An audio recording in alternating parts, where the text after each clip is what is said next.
নমস্কাৰ সকলোকে পুনৰ স্বাগতম জনাইছোঁ আমাৰ অন্য এটা জব ইনফৰ্মেটিভ ভিডিঅ'লৈ। আজিৰ ভিডিঅ'টোত আপোনালোকৰ বাবে খুবেই এটা ভাল খবৰ লৈ আহিছোঁ, কাৰণ আপোনালোকৰ বাবে পুনৰ পঞ্চায়ত বিভাগত বহুখিনি পদ মুকলি হৈছে। যদি আপোনালোক এই পদসমূহৰ বাবে এলিজিবল বা ইণ্টাৰেষ্টেড হয়, সকলোৱে এপ্লাই কৰিব পাৰিব। ইয়াতে গ্ৰাম সেৱক ৰিক্ৰুইটমেণ্ট 2026ৰ নটিফিকেশ্যন মুকলি হৈ গৈছে, আৰু এই জবসমূহৰ বাবে আপোনালোকে কেনেধৰণৰ কোৱালিফিকেশ্যন হ'লে এপ্লাই কৰিব পাৰিব, আপোনালোকৰ এজ বা বয়সসীমা কিমান লাগিব, চিলেকশ্যন প্ৰচেছটো কেনেধৰণৰ হ'ব, আৰু এপ্লিকেশ্যন ফিজ দিব লাগিবলৈ নালাগে, সকলোখিনি ডিটেইলছ আমি আলোচনা কৰিছোঁ ভিডিঅ'টোতে। সকলোখিনি ডিটেইলছ আপোনালোকে ভিডিঅ'টো শেষলৈকে চালে লাভ কৰিব পাৰিব। গতিকে ভিডিঅ'টো শেষলৈকে চাই থাকক, আৰু আমাৰ চেনেলটোত যিসকলে প্ৰথমবাৰৰ বাবে ভিডিঅ' চাই আছে তেওঁলোকে চেনেলটো ছাবস্ক্ৰাইব কৰি ৰাখিব এনেধৰণৰ জব ইনফৰ্মেটিভ ভিডিঅ'সমূহৰ নটিফিকেশ্যন প্ৰতিদিনে লাভ কৰিবলৈ। ইয়াতে আপোনালোকে টোটেল 612টাকৈ পদ দেখিবলৈ পাব।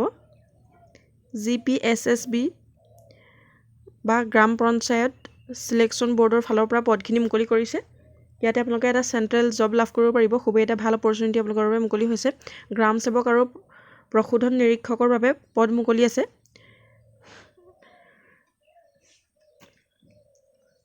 ইয়াতে আমি অভাৰভিউখিনি আলোচনা কৰিছোঁ। অৰ্গেনাইজেশ্যন হৈছে পঞ্চায়ত ছাৰ্ভিচ চিলেকশ্যন বৰ্ড বা GPSSBৰ ফালৰ পৰা পদখিনি মুকলি কৰিছে, আৰু পদসমূহৰ নাম ইয়াতে দিয়া হৈছে গ্ৰাম সেৱক আৰু প্ৰশোধন নিৰীক্ষক বা লাইফ ষ্টক ইনস্পেক্টৰৰ বাবে পদ মুকলি আছে। যোনটো পদৰ বাবে আপোনালোক এলিজিবল বা যোনটো পদৰ বাবে এপ্লাই কৰিব বিচাৰে সেইটো পদৰ বাবে এপ্লাই কৰিব পাৰিব। টোটেল ভেকেঞ্চি ইয়াতে 612টাকৈ ভেকেঞ্চি দেখিবলৈ পাব। এপ্লাই মোডটো যিহেতু অনলাইন থাকিব, আপোনালোকে অনলাইন মাধ্যমেৰে নিজৰ মোবাইলতে হ'লেও এপ্লাই কৰিব পাৰিব। ইয়াৰ যিটো অফিচিয়েল ৱেবছাইট আছে তাতে ভিজিট কৰি আপোনালোকে সকলোৱে এপ্লাই কৰিব পাৰিব। আৰু হু কেন এপ্লাইৰ ক্ষেত্ৰত দিয়া হৈছে অল ইণ্ডিয়াৰ মেল ফিমেল সকলোৱে এপ্লাই কৰিব পাৰিব। আপোনালোকে পুৰুষ মহিলা সকলোৱে ইয়াতে এপ্লাই কৰিব পাৰিব।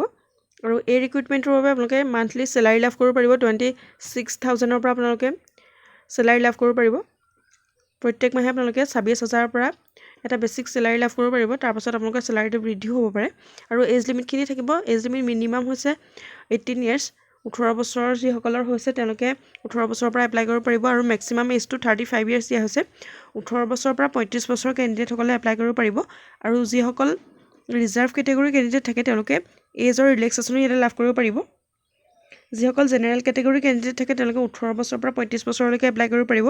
আৰু OBC, MOBC, SC, ST আৰু PWD কেণ্ডিডেটে ইয়াতে ৰিলেক্সেশ্যন লাভ কৰিব পাৰিব। যিসকল OBC, MOBC কেণ্ডিডেট থাকে তেওঁলোকে 3 বছৰকৈ ৰিলেক্সেশ্যন লাভ কৰিব পাৰিব।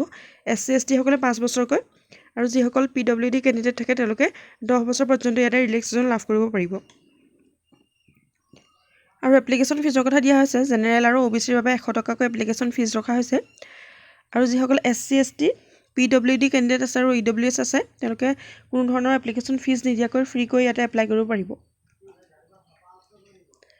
আৰু ইয়াতে চিলেকশ্যন প্ৰচেছটো থাকিব ৰিটেন এক্সাম আৰু ডকুমেণ্ট ভেৰিফিকেশ্যন। ৰিটেন এক্সাম হ'ব প্ৰথমতে, তাৰপিছত ডকুমেণ্ট ভেৰিফিকেশ্যনৰ যোগেদি আপোনালোকক চিলেক্ট কৰা হ'ব। যদি আপোনালোক এই পদসমূহৰ এপ্লাই কৰিম বুলি ভাবিছে, যদি আপোনালোক আগ্ৰহী হয়, সকলোৱে এপ্লাই কৰিব পাৰিব।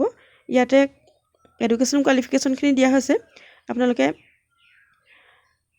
যদি গ্ৰেজুৱেট হয় বা বেচেলৰ ডিগ্ৰী যদি পাছ কৰিছে যিকোনো ডিচিপ্লিনত, যিকোনো ইউনিভাৰ্চিটিৰ পৰা গ্ৰেজুৱেট হ'লে আপোনালোকে ইয়াতে এপ্লাই কৰিব পাৰিব। আৰু আপোনালোকৰ যদি ডিপ্ল'মা আছে তেতিয়াও আপোনালোকে ইয়াতে এপ্লাই কৰিব পাৰিব। এইখিনি আছিলে এডুকেশ্যন কোৱালিফিকেশ্যন। আৰু কেনেধৰণৰ ডকুমেণ্টছ হ'লে আপোনালোকে এপ্লাই কৰিব পাৰিব সেইখিনি দিয়া হৈছে। আপোনালোকৰ নিজৰ পাছপৰ্ট ফটো লাগিব, ছিগনেচাৰটো লাগিব, আপোনালোকৰ Aadhaar card, education certificate, caste certificate, age proof, এনেধৰণৰ কোৱালিফিকেশ্যন বা ডকুমেণ্টছ হ'লে আপোনালোকে এপ্লাই কৰিব পাৰিব। যোনসকল ইয়াতে এপ্লাই কৰিম বুলি ভাবিছে বা আগ্ৰহী হয় তেওঁলোকে এইকেইটা ডকুমেণ্টছ হ'লে সকলোৱে নিজৰ মোবাইলতে এপ্লাই কৰিব পাৰিব। ইয়াৰ অফিচিয়েল ৱেবছাইটটো ভিজিট কৰি। হাউ টু এপ্লাই ফৰ গ্ৰাম সেৱক ৰিক্ৰুইটমেণ্ট 2026 হৈছে, কেনেদৰে আপোনালোকে এই পদসমূহৰ বাবে এপ্লাই কৰিব পাৰিব সেইখিনি দিয়া হৈছে। প্ৰথমতে আপোনালোকে ইয়াৰ যিটো অফিচিয়েল ৱেবছাইট আছে সেইটো ভিজিট কৰিব লাগিব। তাতে আপোনালোকে অফিচিয়েল নটিফিকেশ্যনখনো পাব। সেইটো ভিজিট কৰাৰ লগে লগে আপোনালোকে সকলোখিনি ডিটেইলছ জনাৰ লগে লগে আপোনালোকে এপ্লাই অনলাইনত ক্লিক কৰি যিখিনি ইম্পৰ্টেণ্ট ডিটেইলছ থাকে সেইখিনি আপোনালোকে তাতে ফিল আপ কৰিব লাগিব। আৰু যিখিনি ডকুমেণ্টছ ইয়াতে উল্লেখ কৰা হৈছে সেই ডকুমেণ্টছখিনি আপোনালোকে তাতে আপলোড কৰিব লাগিব। আপোনালোকৰ এখন passport photo, signature, Aadhaar card, education certificate, caste certificate, age proof এইখিনি সকলো আপোনালোকে তাতে আপলোড কৰিব লাগিব। তাৰ পাছতে আপোনালোকে সকলোখিনি এবাৰ চেক কৰাৰ পাছত ছাবমিট বাটন ক্লিক কৰিলে আপোনালোকৰ এপ্লাই কমপ্লিট হ'ব। আৰু ইম্পৰ্টেণ্ট ডেটছখিনিৰ কথা দিয়া হৈছে। অনলাইন এপ্লাই ষ্টাৰ্টিং ডেট হৈছে 16 এপ্ৰিল 2026। 16 এপ্ৰিলৰ পৰা ইয়াৰ অনলাইন আৰম্ভ হৈ গৈছে বা চলি আছে। আৰু লাষ্ট ডেটটো ইয়াতে 7 মে' দিয়া হৈছে। মে'ৰ 7 তাৰিখ পৰ্যন্ত আপোনালোকে এপ্লাই কৰিব পাৰিব যদি আপোনালোকে এই পদসমূহৰ বাবে আগ্ৰহী হয় এপ্লাই কৰিম বুলি ভাবিছে 7 মে'ৰ আগত সকলোৱে এপ্লাই কৰি ল'ব পাৰিব খুবেই এটা ভাল অপৰচুনিটি আপোনালোকৰ বাবে মুকলি হৈছে আৰু ভিডিঅ'টো যদি শেষলৈকে চাই আছে ভিডিঅ'টো এটা লাইক কৰিবলৈ নাপাহৰিব আৰু চেনেলটোলৈ প্ৰথমবাৰৰ বাবে অহাসকলে চেনেলটো ছাবস্ক্ৰাইব কৰি ৰাখিব এনেধৰণৰ জব ইনফৰ্মেটিভ ভিডিঅ'সমূহৰ ন'টিফিকেশ্যন প্ৰতিদিনে লাভ কৰি থাকিবলৈ ভিডিঅ'টো শেষলৈকে চাই থকাৰ বাবে বহুত বহুত ধন্যবাদ